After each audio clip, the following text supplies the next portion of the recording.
네, 미국의 역사적 그늘인 노예 제도를 둘러싼 논란. 최근엔 인종차별로 이어지면서 여전한 사회적 과제로 남아있죠. 이런 가운데 미국 명문대인 조지타운에서 대학생들이 학교의 만행을 용서받고자 직접 나섰습니다. 글로벌 뉴스 브리핑에서 살펴보죠. 길금희 기자, 안녕하세요. 안녕하세요. 네. 자, 조지타운 대학교 하면 사실 과거에 총장들이 노예 제도를 앞장서면서 논란이 됐던 대학인데 이번에 좀 의미 있는 시도가 될까요? 네, 맞습니다. 이 기독교 대학인 조지타운 대학은 이 총장을 지낸 2명의 예수회 신부들이 앞서 과거 흑인 노예들을 파는데 가담한 과거가 들통나면서 사회적으로 굉장히 논란을 일으킨 바 있는데요. 예. 지금이라도 용서를 받아야 한다며 학생들이 흑인 노예 후손들에 대한 지원을 요구하고 나선 겁니다. 이 학교는 지난 2019년 이 노예 후손들을 위한 지원책을 내놓기로 한 바 있는데요. 특히 매년 40만 달러를 투입하겠다고 밝히기도 했습니다. 네. 하지만 학생들은 이 학교가 그동안 실질적인 지원책을 내놓은 적이 단 한 번도 없다면서 지금도 단순히 홍보용 또는 이미지 개선용으로만 해당 사안을 바라보고 있다고 지적을 했는데요. 말뿐이지 별다른 실천을 하지는 않았다는 겁니다.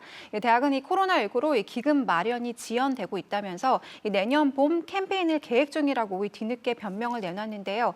노예 후손 지원을 둘러싼 논쟁, 앞으로 학교가 얼마나 적극적으로 임할지 계속해서 지켜봐야겠습니다. 네.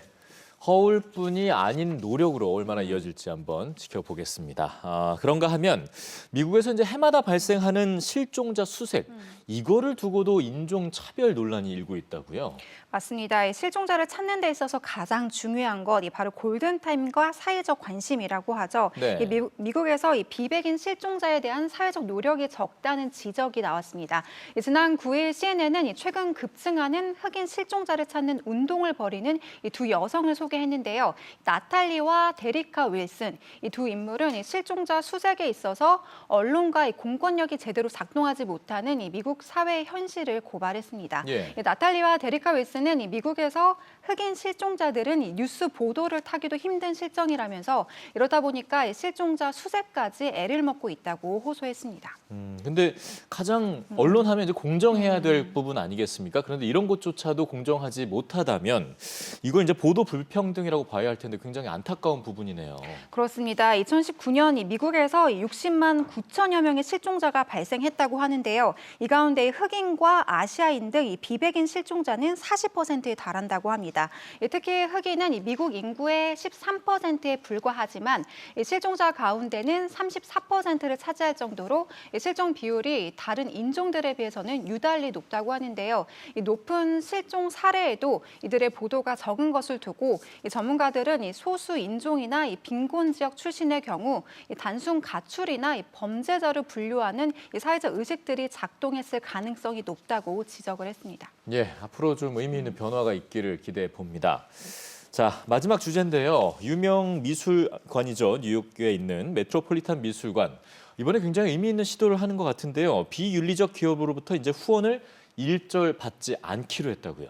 그렇습니다. 이 사회적으로 비난을 받는 이 주요 기업의 후원을 받지 않기로 하고 이 모든 전시에서도 해당 가문이나 기업 이름을 빼기로 결정을 한 건데요. 네. 이 외신은 메트로폴리탄 미술관이 이 중독성 약물 제조로 악명이 높은 이 퍼듀 기업주인 세클러 가문의 이름을 이 모든 전시에서 삭제했다고 보도를 했습니다. 이 퍼듀 제약이 우리에게는 옥시코틴 제조사로 잘 알려진 곳이기도 한데요.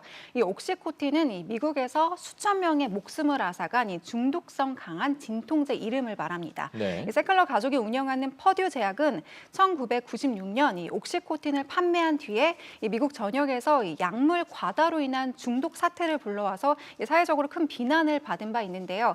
이 세클러 가문은 이 메트로폴리탄뿐만 아니라 이 최근까지 수많은 세계 미술관의 기부와 후원을 담당해 왔었습니다.